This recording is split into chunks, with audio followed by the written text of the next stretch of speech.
DSC 2025లో మనకి అడిగిన ప్రశ్న ఇది. ఏపీ టెట్ 2025 కూడా చాలా యూస్ఫుల్ అండ్ ఇంపార్టెంట్ క్వశ్చన్ ఇది. చూసుకుంటే ఈ క్రింది వాటిలో సరైన జతను గుర్తించి అడిగాడు. ఈ క్రింది వాటిలో సరైన జతను గుర్తించండి అన్నాడు. 1. ప్రత్యక్ష నమూనా బండూరా ఇచ్చాడు. ఎడ్యుకేషనల్ డెటర్మినిజం జేబీ వాట్సన్ ఇచ్చాడు. పరిసరవాదులు డగ్లాస్ మరియు హాలండ్ ఇచ్చాడు.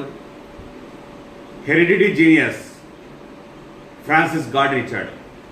ఈ 4లో సరైన జతని గుర్తించమని చెప్పాడు, అడిగాడు 2025లో డిఎస్సిలో. అయితే దీనికి సరైన సమాధానం హెరిడిటీ జీనియస్. పుస్తక రచయిత సర్ ఫ్రాన్సిస్ గార్డెనే. ఇతనే వైయక్తిక భేదాల గురించి శాస్త్రీయ రచన చేసిన మొట్టమొదటి పుస్తకం and enquiry into human faculty its development పుస్తకం రచించాడు. దాంతోపాటు ఫింగర్ ప్రింట్స్ అనే పుస్తకం రాసిన వ్యక్తి సర్ ఫ్రాన్సిస్ గార్డెన్, ఇంగ్లాండ్ దేశస్తుడు. వెరీ వెరీ ఇంపార్టెంట్ బిట్ అది. దానికి సరైన కరెక్ట్ సమాధానం. మిగతా తీసుకుంటే ప్రత్యక్ష నమూనా అనే కాన్సెప్ట్ ఆల్బర్ట్ బండూరా కాదండి. ఇది మన బ్రూనర్స్, ద ప్రాసెస్ ఆఫ్ ఎడ్యుకేషన్ పుస్తక రచయిత బ్రూనర్స్ది ఇది.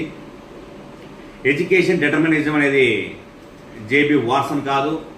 దీనికి సమాధానం డబ్ల్యూసి బాగ్లే, ఆదర్శాల అభ్యసన సిద్ధాంతకర్త. ఇది very very important person W C Bagley. పరిసరవాదులు డగ్లాస్ హాలండ్ అన్నారు, కాదు, వీళ్ళు అనువంశికవాదులు.